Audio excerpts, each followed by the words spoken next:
To Be or Not to Be by William Shakespeare. Read by Philippe Tillier.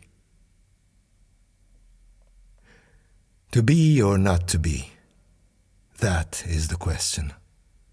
Whether it is nobler in the mind to suffer the slings and arrows of outrageous fortune, or to take arms against the sea of troubles, and by opposing, end them, to die, to sleep no more, and by sleep to say we end the heartache and the thousand natural shocks that flesh is here to this consummation, devoutly to be wished, to die, to sleep,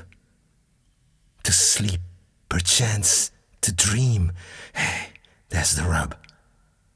For in that sleep of death, what dreams may come, when we have shuffled off this mortal coil, must give us pause. There's the respect that makes calamity of so long life.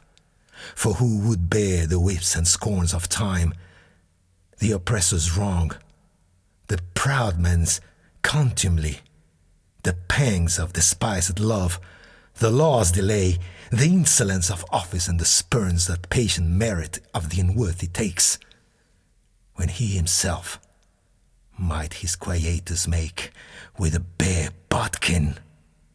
Who would fathers bear to grunt and sweat under a weary life, but that the dread of something after death?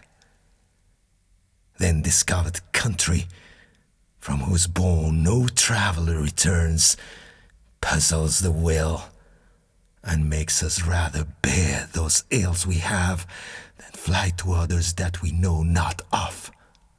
Thus, conscience does make cowards of us all, and thus the native hue of resolution is sicklied o'er with the pale cast of thought, and enterprises of great pith and moment with disregard their currents turn awry, and lose the name of action.